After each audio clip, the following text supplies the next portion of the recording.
The hatred and bitterness most of these big men in Nigeria has against Verydarkman is just too much.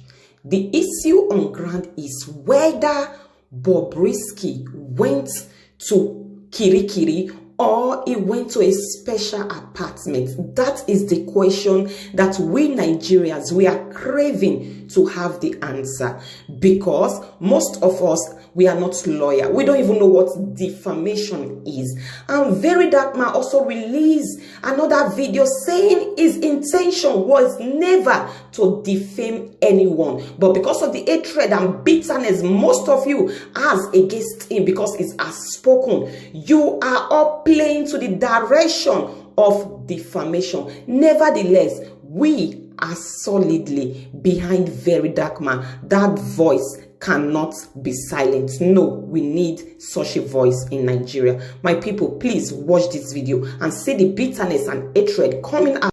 See, defamation. Look, there is a defense to defamation. But what is important here is the job of a whistleblower that the fellow, the Verydarkman, Martins, did. Awesome. So first of all, let's agree, let's acknowledge that. You know, the unfortunate part of it is that he didn't have to mention the name of Femi Falana, for goodness sake. Right. When he could not verify that. And the way he mentioned it, by saying that a lawyer that he once respected, a lawyer to Fela and all the kind, that was damaging and that was unnecessary because he didn't have the proof at that time. But if his intention was correctional, in the sense that he wanted to expose the dark side of Nigerian prison, the very things that Fisayo had said many years ago, since 2019, I mean, indicating that Nigerian Correctional Service is a huge joke. I mean, imagine the fact that unintended consequences. It is not. Look, you don't call that unintended. I think that is not fair. And to consider that there is an aspect of defamation that is criminal, I think that the Martins should actually answer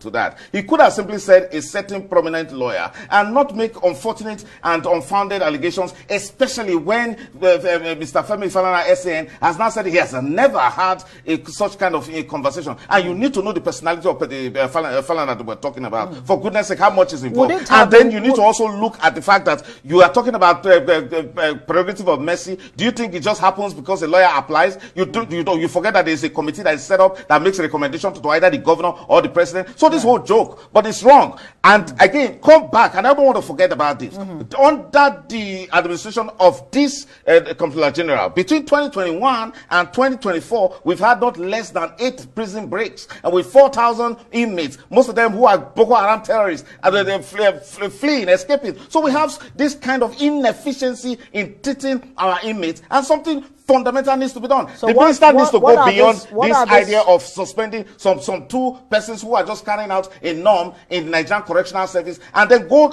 more fundamental about it, if we are not joking as a country. What are these fundamental reforms that need to be put in place First of all, to fix our correctional services? We keep telling ourselves that we have some of the best laws, and indeed it is true. Run the correctional service according to the book. We have custodial services, services, sentencing, and non-custodial services that can be rendered by the correctional service. For goodness sake, we're talking about somebody who was supposed to be spraying money, who was supposed to be abusing Naira, and we thought that the best thing that we could do as a way of correcting it was to send him to prison for 6 months, whereas other persons did not got lighter sentences, or they were even slapped in the wrist, forgetting that somebody advised that person that please go and plead that you're guilty so that you can get this, not knowing that the man was being settled. For goodness sake, if Bobrisky were to have good counsel, right now he's a victim of the corrupt and inefficient criminal justice system of this country, and he should sue the federal government as we speak, because not only that, he was said to have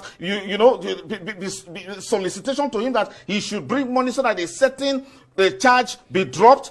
Can you imagine that? And the people who are involved, whether the correctional service, whether it is the Ministry of Interior, these are the same persons who say they are conducting one form of investigation, or even the EFCC. It cannot be. These are all allegations. Whether you call them allegations or not, these are norms. These are things that have existed. And where is the ICPC here? Because we are talking principally about bribery and corruption, about the destruction of our criminal justice system, and you want the same persons who they are the perpetrators to do the investigation. I think we